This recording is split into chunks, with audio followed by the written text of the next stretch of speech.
Okay. Welcome to the next session at the Global Forum for Responsible Recruitment. The next two sessions are linked and have been organised by our friends AIM Progress and Embode.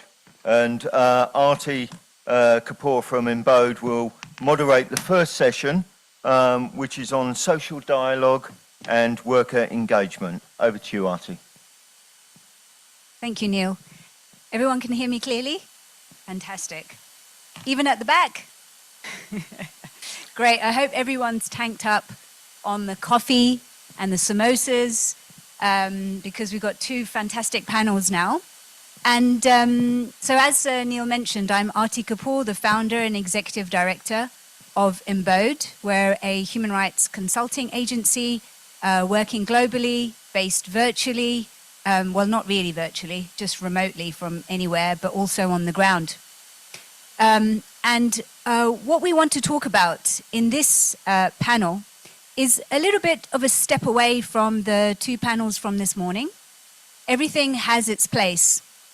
And this panel, we'd like to talk about engaging with workers, but who? Who should be engaging with workers and how? And so, as Neil mentioned, we've collaborated with AIM Progress to bring you this panel. And before I introduce our wonderful panelists, I want to just share a little bit about the work that we've been doing with AIM Progress and AIM Progress members on what makes rights holder engagement meaningful. It's quite loaded to say engagement. It's quite loaded to say meaningful, which is why I added the word art, because it's actually an art. And over the last couple of years, we've been working with AIM Progress members. As you may know, AIM Progress is an industry membership body of over 50 of the world's largest FMCG companies. And for the last 2 years, AIM Progress has been holding events for supply chain businesses in Asia. And in the last 2 years, we've been collaborating with AIM Progress to bring a community gathering. The last one we did was in Bangkok, and the one before that was in Kuala Lumpur. And what we did is we've been working a lot with some of the largest corporates in the world with their leads for human rights, their leads for sustainability. And of course, they drink, they eat, they sleep. Those of you that are those people, you eat, you drink, you sleep, all about human rights due diligence. But how often do you get to actually meet these so-called rights holders, these workers, these farmers, these children, you know? And so what we've been doing over the last couple of years is we've been holding community gatherings. In 2023, we held a community gathering where we collaborated with Our Journey. Thank you, Sumita. This is from your office. And in KL. And we invited AIM Progress leads for sustainability and human rights from those large companies. And we invited workers from the migrant working community, who are, of course, more than just workers, they're people. And we brought them in and we just had a big gathering. We ate dinner together. We played some ice-breaking games, and then we just started talking. And of course, everybody was pre-briefed, everybody was prepared. And then we did the same in Bangkok last year, in November, I think it was. I can't remember, some of you are here, so you can remind me. And what we did was we wondered, what does it mean to make engagement meaningful? It means to be able to connect and encounter the other in a way where you are open, not just to gather data, not just to get knowledge so that we can fill out our stakeholder engagement forms and remediation strategies and undertake our human rights due diligence, which are all lovely legal concepts. But really, can we actually engage with the other, encounter the other in an openness where we understand a little bit more about their lives so that we remain changed? It's not about just data. It's not just about knowledge. It's also about wisdom. Somebody was saying earlier about, culture eating data for breakfast. I think what we're trying to get to with the data, what we're trying to get to with the knowledge that we want to understand is we want to become wiser. We want to have an evolved culture of wisdom where we understand each other. You know, corporates understand workers, workers understand employers. So, so this was, we just finished there with a fantastic heart shape. That was in Bangkok last year. So if anybody wants to talk more about the community event, I'm here. But without much further ado, I'd like to introduce our wonderful panelists. Now, for this panel, we wanted to focus on one particular type of engagement of workers. This is the engagement between workers and employers, the employers and their workers, because who has the power to impact the lives of workers more than anybody else in the world? Of course, it's your boss, right?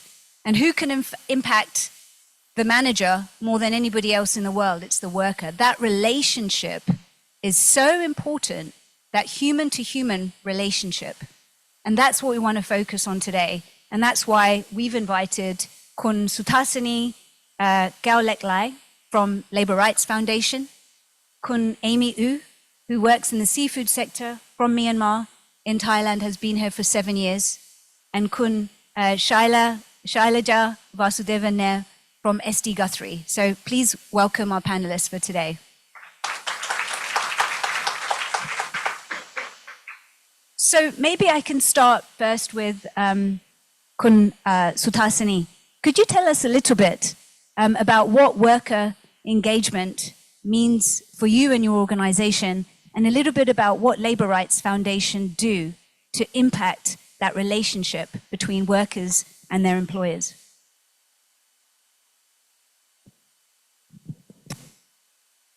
Good morning. Good morning. First of all, I would like to introduce myself. My name is Suthasini Gaolek. I work for Labour Rights Foundation, and the responsibilities that we do is provide knowledge about cross-border labors, and our routine work is to help many cases, and we collaborate with many CSO and civil sectors. We also work with business sectors. We push policies to help cross-border laborers to have their voice heard. So we are discussing about what is engagement. Before, we couldn't come up with the idea or the approach that we can do to have the business sectors or companies to have engagement with workers. It is one of the mechanisms to provide platform for workers so they can discuss about any issues or matters with their employers. And we saw that in Thai labor protection law. And we plan to create a model, and we contact one company which present this welfare model that have great functionality, not just a model that aligned with the law, but it's a great model. So we want to acknowledge and provide knowledge for the workers, the cross-border workers, who understand how they can receive welfare, and we collaborate with that company to design the model. There are only 5 Thai committees in Thai companies, and we have to look beyond that. We have to see how many workers or many quota you have.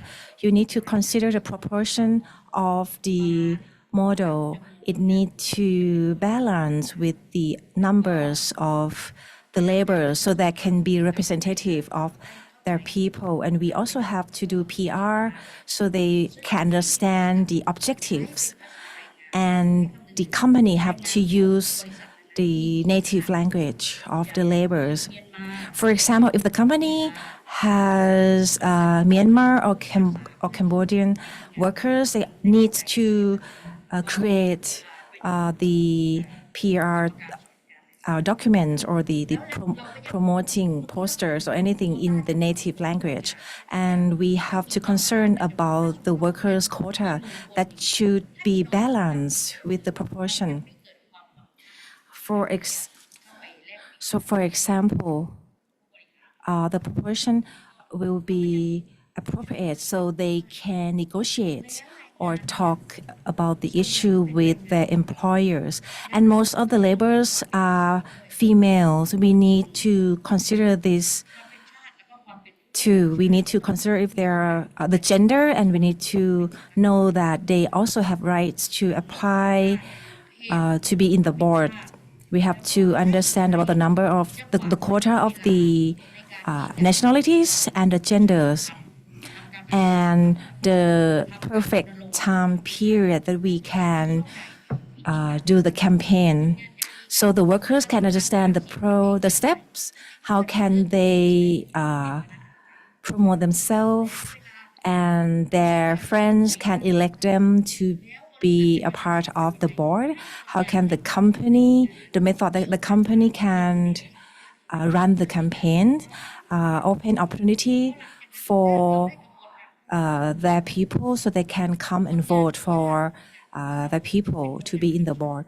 I understand that it's quite difficult because they are foreign neighbors, so it's hard for them to understand Thai laws or Thai rules, the roles that they need to do. At least we need to train them.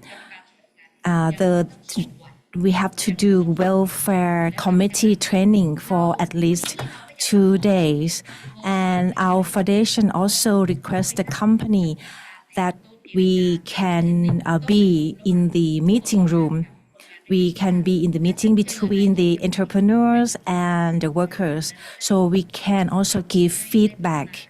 And if there are any improvement, we can also voice our opinion. This is one of the functions that is a great channel for international borders or Thai workers or foreign workers to give ideas or have their voice in the company. It can help mitigate or reduce conflict. If workers have the channel to talk to the employers, we can reduce conflicts. Because in the operation, the C-level or HR will see it differently, and the worker will see problem differently. So they can, when they see the problem, and they can solve the problem, and they can talk about the problem with the people. So if the two parties can collaborate and work together, it would be great for everyone. Thank you so much, Kunpei. It sounds like such a big job, right? I mean, to get employers and workers to actually talk to each other and understand each other. It's not just about linguistics, is it? It's really about understanding the context and the cultures of each party. So could you tell us, Kun Sutasini, you're talking about the mediation, you're talking about the training, you're talking about all of this planning. What if an employer is trying to do this on their own? What is the importance of the role of an organization like, Labor Rights Foundation? What would happen if you weren't in the room? Would conflict erupt? Would there be a breakdown? How do you find that your role as Labor Rights Foundation and other NGOs like yours, how important is that role and why? Just a little bit about your role. Thank you. คือ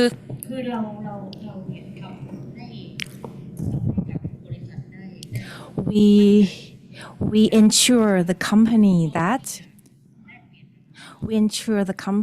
they can feel free or comfortable to talk to us. Sometimes we need to do some negotiation.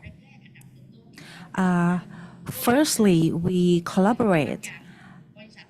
Sometimes the company might say some information cannot be revealed, and we accept the condition that this condition. But if the condition said you have to accept the condition, and this is a secret, and we might say, okay, this kind of condition shouldn't be a secret. We just need to exchange information and try to communicate well. But the entrepreneur is the party who receive the most benefit. They can use our discussion with them. They can tell their clients that they have this discussion with us. And we have, for example, 3 months of discussion. We exchange information every 3 months. And we always solve problems together. So when my foundation stepped in, we can see and learn if the workers can solve the problem or if the worker understand the problems. The company is ready to listen to them. The workers who have the negotiation with the company and tell them what they need. So if the meeting room doesn't have the C-level administrative, it's just like a platform that is just a listening platform. So the people or the staff who listened will report back to the high executive. So if I'm there, I can say that, okay, this is the disadvantage or the weak point of the company. I might say what the worker requests is just a small point, it's just a small issue, but the staff who were there don't have power to make a decision. So we can say that, okay, we need staff or management level who can make a decision, who can make a decision in a fast manner. For some issue, they are not that complicated. It's not a huge issue. So the company should just provide someone who can make a decision, have them with us in the meeting, so that staff can say, okay, this is possible. This is a yes or no, and then maybe we can respond back to you again in 3 months, for example. This is how we collaborate. Thank you, Kun Pik. I would love to hear more about the role of NGOs when we come to Kun Shaila and SD Guthrie. But I'd like to move over to Kun Amy now. Wonderful to have you here. Kun Amy, maybe you can speak a little bit about your role working in your organization, your company, and a little bit about your experience as a worker, and also in working with an NGO, and also with working, with your employer. Thank you. Hello, မင်္ဂလာပါရှင်ကျမနာမည်ကတော့အနိုင်မီဖြစ်ပါတယ်I'm from Labor Rights Commission. Since 7 years ago, I have arrived in Thailand. I work at the seafood processing factory. My work experience is sometimes we suffer because of the miscommunication, and we have to carry out our own responsibility within our capacity, but sometimes we are overloaded with the heavy responsibilities. Sometimes the owners would not give a full salary because of our lack of documents. But in the bigger factories, workers do not face such challenges. The owner or the proprietor would be communicating with us through the interpreters. In the factories,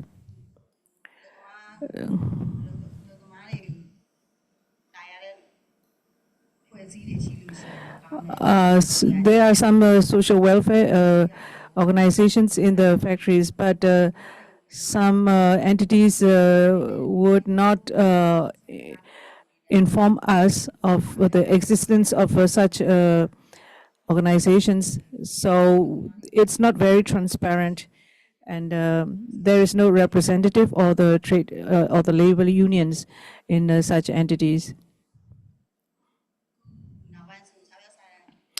In Myanmar, because of the country's situation, more people migrate to Thailand, and still they are facing a lot of issues here.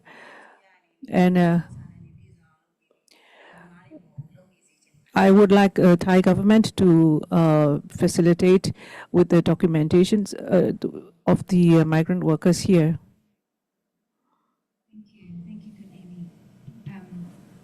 There's many things that you've touched upon, and I hope we can go more into them. You mentioned that in the workplace, there's sometimes Myanmar workers are facing a lack of transparency, and that the way that they communicate with their employer is through an interpreter. Many companies are using the person that can speak Thai or the national language as their representative. Do you think when you have the person that can speak the national language as your representative that that's correct? Do you think that that's the best way of being represented in the workplace? Or do you think that there should be another way of selecting or electing your worker representative?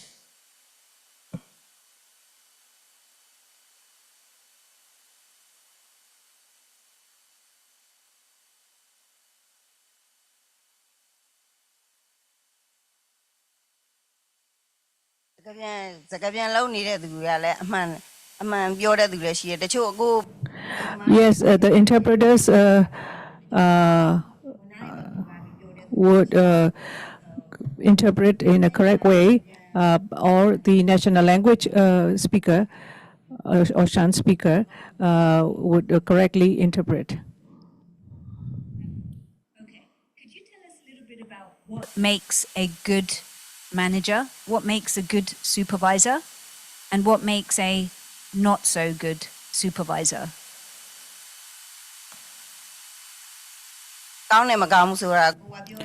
It depends on how our claims have been met, or sometimes my colleague would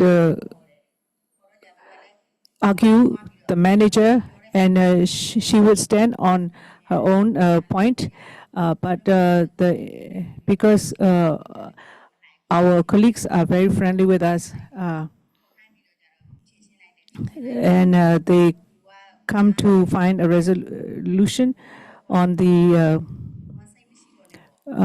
matter, but the manager would apologize on what we are suffering. So in the long run, it is very convenient, and we come to agreements. And what is it? Could you say one thing that you have learned in the last 7 years since you have been working in Thailand? What have you learned about how to engage or be engaged by your supervisors, by your company? And of course, I understand that your supervisor is different from the high level management, and also the supervisor and the high level management of the company is different from HR. So what have you learned working in Thailand in the seafood sector, and maybe some of your colleagues? What have you learned about how to communicate, how to engage with your supervisor, your manager, your HR that works, that gets a result for you?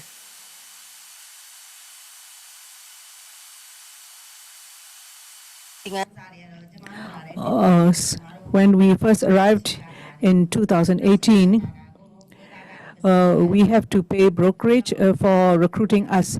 And it is like a 1.1 million chats to reach here.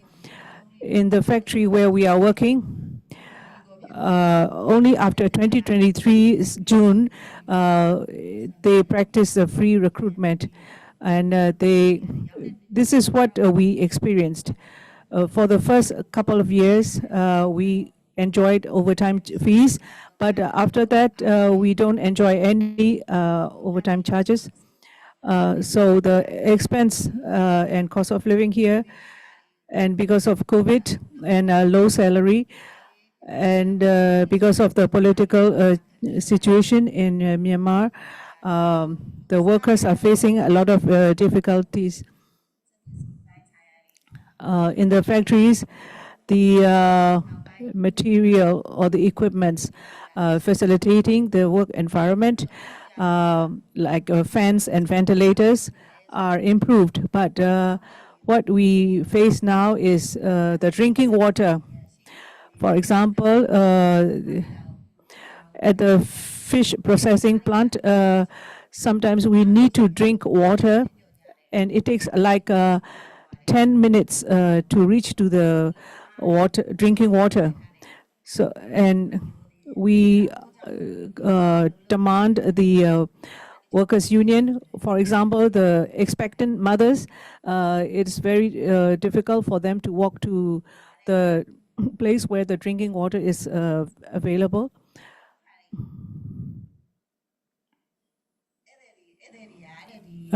So they said the visitors or the supervisor do not want to see the drinking water pots placed at the workers' nearest station. So they asked us to write and put it in the post box. And the pay is still insufficient, and OT is still not paid, so the families suffer a lot. Thank you for sharing your experience. And we may be able to take some questions, whoever will be giving them. But before that, I'd like to move on to Kunshaila from SD Guthrie. So Kunshaila, could you talk a little bit about what SD Guthrie has been doing? There's so much I know that you can talk about, but a little bit about SD Guthrie and what you've been doing, what worker engagement means to you in Malaysia, and what is social dialogue? How are you engaging as an employer, with your workers? Thanks, Arti. Okay, firstly, I think when you talk about SD Guthrie, I'm not sure many of you are aware, we are one of the largest palm oil plantation company with palm oil plantation in the world. So which makes that we have lots and lots of employees, because basically in agribusiness, it's a very manual labor kind of a job. Particularly in Malaysia, we employ a lot of migrant workers. To date, I think we have about 9 nationalities. So worker engagement is definitely important. We have been always doing morning masters, we do town halls, a lot of trainings and briefing, explaining to workers what are their rights. And what information they need. But there was one point we realized that, okay, we've been talking to them, but we realized that workers are not talking to us. They have been talking to third parties, external parties, either the auditors, or could be even any NGOs, and basically telling what are their wishes and expectations. So that got us thinking like, okay, now I think we need to strategize. And we realized we were actually doing monologue. We were not doing dialogues.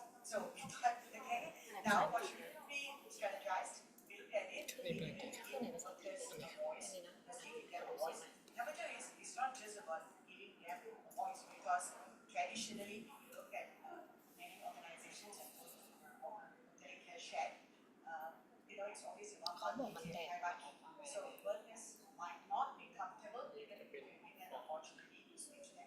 So we need to empower them. And number three is it has to be inclusive and we have to cover all the diverse kind of people that we have. That's when we introduce social dialogue in 2021. So what is social dialogue for us is it's like a platform for worker representative from each nationality. Right, we have 8, then each nationality will have 2 depending on their size, and they would sit with our managers on a monthly basis, and they would be able to we have เครื่องนี้เป็นอังกฤษครับแต่มันไม่สามารถฟังตัวเองได้ we realized that normally the European you speak more about the collective bargaining and understanding of that, but this social dialogue that we introduced basically allowed workers to speak about their safety, living condition, other things, their welfare. So that's how we started. So we have about 150 operating units. So basically we have conditions all over Indonesia. Each estate on the basis is one estate. And yeah, so we have 150. How many workers is that? From which nationalities? Okay, we have Malaysia, particularly we have more than 30,000 foreign workers. So from 8 different countries. So just say in a particular unit, you have say about 4. So each of that 4 nationalities represented by 2 minimum, could be by up to 6, depending on number of Workers that we have. Thank you. There's so many more questions. So first of all, I would like to come back to everybody on this question, but just for you for now, 8 nationalities, right? And some of the countries might be Nepal, Bangladesh, Indonesia, Myanmar, and many of those countries are in themselves diverse, right? Indians are diverse. What's the national language of any of these countries? So how do you speak the language of your workers if just based on nationality? Because we find that all the time, that just because somebody is from Myanmar, it doesn't mean that they speak fluent, Burmese. Or if they're from India, that they speak Hindi. Of course not, right? So how do you understand the diversity within nationalities and the languages they speak? How do you communicate across that diversity too? And of course, we've been hearing about gender, but I think most of your 30,000 foreign workers will be men, right? So yes, a little bit about that. It is an interesting question because we were faced by the same challenges. While the first cut was to get interpreter, or basically we had a consultant to work with us who had people to speak in the national language. But again, when you go down to dialects or to certain, it was a challenge. So what we did was, unfortunately, we're not able to provide, but like exactly the question that you asked earlier, we preferred to actually have workers represented among them who could understand their national language, who could understand their dialect to actually bring up the issues. So in that sense, you could cover both of the challenges we had. And we had the privilege of having you on one of our supplier-focused events last week, Shaila. So I would love you to talk a little bit about what you said about breaking the hierarchy. I loved that quote. I'm going to be using it all the time. You talked about how can workers, you were talking about how your workers weren't talking to you. You were willing to listen, but they weren't talking to you. Why were they not talking to you? And then you said you had to break the hierarchy. So what did you have to do to get workers to really open up and talk to you? And why weren't they talking to you in the first place? I think we have been existing for more than 100 years. So I think, as I said, it's a hierarchy. So normally in any organization, as a worker, you would probably be speaking to it's your supervisor. In plantation context in Malaysia, we call them mandos. So the mandos or the supervisors. So when suddenly we decided to introduce social dialogue and we put them in a platform together with the managers, they were not talking. So as you can see in the slide here, so while we wanted to give them a voice, but we realized most of them could be actually come from a vulnerable position. They felt vulnerable because it was always one way monologue. Now it's dialogue. And number two, of course, it was also a language barrier. And some of them, even though we had people from 8 countries, but some were actually minority. So basically, what we did, first thing first was basically we set the terms of reference. Part of the terms of reference would also mean we needed to train both the workers and also the management, because of course workers, we need to tell them that, okay, this is an opportunity for you to actually now speak on behalf of your people, right? So their responsibility was very clearly outlined. They were told, now you go. I mean, first of all, they were selected by the workers themselves. So the workers, they nominated the workers through an SMS where there was no technology. They also could also write in some sort of like vote without any management interference. So you chose your worker representative, who basically the criteria we set. This person should be able to certain extent speak our language, national Malaysian language, at the same time their country dialect language, and understood the policies and procedures. Because you also do not want to actually appoint someone who is coming in to bang the tables, because we made it very clear, social dialogue, it's not a platform for you to, it's not a wish list, it's not a demand, but you have to speak for basically the benefit of the workers. At the same time, the management also were trained to ensure that it's first time you're having it, so please mind your, your language and the tone. We needed to set the tone. So both parties actually we trained so that, and we also monitored. We had facilitators from our consultant. At the same time, internally, we also have consultants who actually, trainers, facilitators who monitored the whole conversation to ensure that it's basically done in a proper way. And we also made sure that, throughout our 150 operating units, this particular dialogue happens in the same manner, basically outlining what are the topics that they should be talking about. And they should also have an online tracker so that we know that what are the issues being discussed and, they are being closed timely. Thank you. That's wonderful. I'm glad you also mentioned that you were also supported by NGOs in Malaysia, as well as other technical organizations. So would I be right to say you wouldn't have been able to do it on your own at the beginning anyway? Definitely. Because we were, as I told you, we were thinking that we were on the right track. I mean, right. We were complying to all legal requirements. We were complying to all the social standards. Yeah. But we needed someone, a third party, to speak to our workers first to find out. And from the feedback from this consultant that we had, it was translated into this action. Right. Fantastic. Thank you. So we've only got a few minutes left. Do we have any? We have some questions. Fantastic. All right.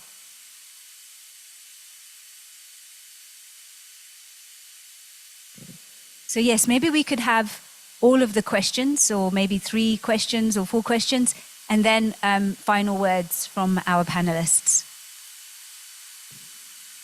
Yeah. They're not here. You like?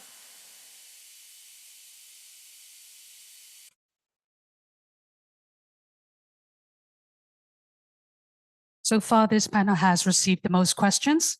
And the first one is, one second. Unions or worker organizations. Union or worker organizations are not something we can typically expect in Middle Eastern countries. So how can we gather these voices and how can we ensure they are heard? That's the first question. Second one is, what are the positive impacts of businesses from a financial or profitability standpoint from engaging with workers effectively?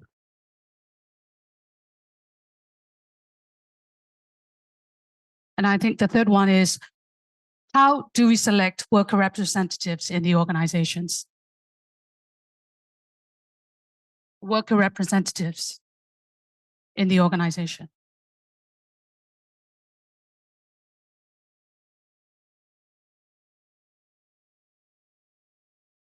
Thank you so much. Who would like to take any of those questions? I'll speak for the second and the third question. Okay, please. Okay, I think the question was something about... what's the profitability for companies in engaging with their workers? Well, that's the I second think, question. I'm not sure many of you know here. By the way, SD Guthrie used to be known as Sime W Plantation. In 2020, we had WRO.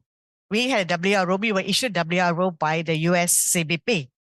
And that affected our profitability. Obviously, when you cannot sell, even though it's not only US, it affected our reputation, affected.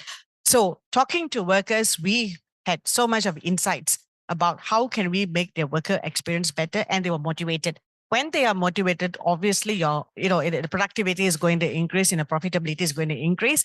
And our customers and people around us saw us in a different way. I mean, they felt more confident, and definitely when the market improved, then profitability goes up. Yeah. And the third question The was third question, how do we select worker sorry. representatives? And then we'll go, would you like to take a question? Couldn't pick. คือถ้า And so if we have representative of the workers or the migrant workers, if we have discussed and negotiated, if we can improve to the level, let's say, develop that into a work union, of course we companies earn benefit from it. We can monetize, so we can show our customers, our client, that we have the work union, workers union, we have negotiated, we have bargaining power.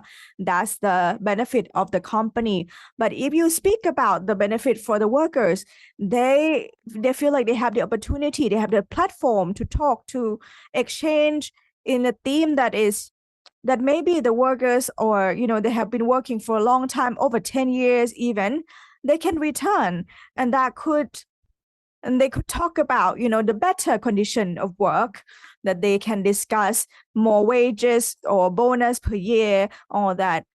May I share a bit more? So in terms of the industry, food industry, let's say for Thailand, it's very new compared to others. We don't have food industry workers union. We only got only 10 altogether for workers union in Thailand, not the food yet. Okay. Couldn't Amy, I was wondering if you could have the last word and give us some thoughts on your advice on what do countries or companies do where the workers don't have trade unions, where there is no real worker representation. How can workers organize themselves to make their views, perspectives, experiences known to their bosses, to their managers? And how do you organize yourself if you aren't supported? លោកគូសាយ៉ាងមកលោកតមាពួកត Okay, if there is no representative or the workers' union, we have to seek the nearest pro bono welfare service providers, because most of the workers are so intimidated, but some they come to the NGOs who would be serving services for the welfare of the workers. I hope that's okay. Many people talk about how can we get workers to trust us? How can we get workers to talk to us? If we are ready to listen to you, how can you share with us? Is there anything you can say in response to those questions? What makes your fellow, colleagues and workers, what helps you trust your company, your employer? What makes you trust if somebody is asking to use an app on a phone? What helps you trust that this is something that, we can rely on? What does that mean for you?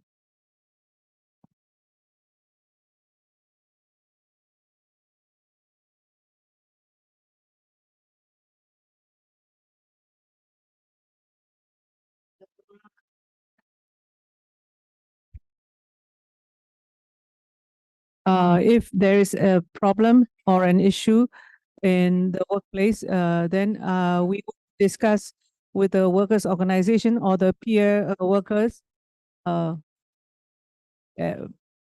the workers would learn what the organization or the company is doing through the social media. But we understand more of what the company is going on.